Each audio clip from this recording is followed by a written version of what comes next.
رات کے پیٹ میں، رات کے درمیانی حصے میں۔ تہجد اصل میں جسے کہتے ہیں وہ نہیں ہے کہ جو عام طور پر لوگ فجر سے کچھ دیر پہلے جاگ گئے اذان سے اور جلدی سے 8 نفل پڑھ لیے، یہ تہجد نہیں ہے۔ یہ تو فجر کا ضمیمہ بنا لیا، ہاں نوافل ہے، عبادت ہے، اس کے بھی جو اس کے برکات ہیں وہ ظاہر ہوں گی، جو اس کا ثواب اور اجر ہے اللہ دے گا۔ لیکن اصل میں جسے تہجد کہا جاتا ہے وہ رات کو سو کر پھر اٹھنا، نیند کو توڑ کر، اور پھر سو جانا اور پھر اٹھنا فجر کے لیے۔ جوف کہتے ہیں پیٹ کو، کسی شے کے جوف اللیل، رات کے بطن میں، رات کے درمیان میں، یعنی نصف رات گزر جائے اس وقت سے انسان جو ہے وہ نماز پڑھے، اور پھر ثلث رہ جائے تو پھر جاگ جائے، پھر سو جائے، اور پھر اس کے بعد اٹھے فجر کے لیے اور سنتیں پڑھے اور آئے مسجد کے اندر۔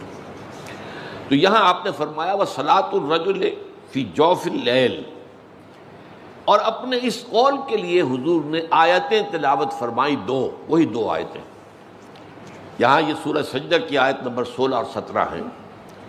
تَتَجَافَىٰ جُنُوبُهُمْ عَنِ الْمَضَاجِعِ، اللہ تعالیٰ اپنے خاص محبوب بندوں کی یہ صفات بیان کر رہا ہے کہ ان کے پہلو اپنے بستروں سے علیحدہ رہتے ہیں، رات کے وقت جاگتے رہتے ہیں، بستر پر لیٹیں گے تو سو جائیں گے۔ تَتَجَافَىٰ جُنُوبُهُمْ عَنِ الْمَضَاجِعِ يَدْعُونَ رَبَّهُمْ خَوْفًا وَطَمَعًا، وہ اس وقت اپنے رب کو پکارتے ہیں، دعائیں کرتے ہیں، خوف کے ساتھ بھی، اس کے مواخذے کا خوف، اس کے عذاب کا خوف، اس کی باز پرس کا خوف، اس کی ناراضی کا خوف، جہنم کا خوف، وطمعاً، اور طمع کس کی؟ اللہ راضی ہو جائے، اللہ کے اجر و ثواب کی بھی طمع ہو، لیکن سب سے بڑی طمع کیا ہے؟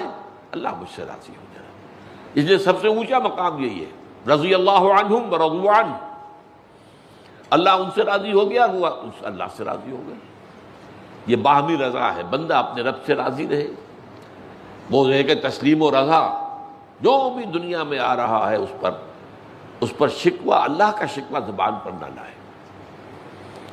جو بھی آ رہا ہے یہ میرے رب کی طرف سے ہے، وہ میرا مولا ہے، آقا ہے، دوست ہے، میرا خیر خواہ ہے، اسے معلوم ہے کہ اس شر کے پیچھے کون سا خیر آ رہا ہے، مجھے کیا پتا، مجھے تو شر نظر آ رہا ہے، خیر تو نظر نہیں آ رہا۔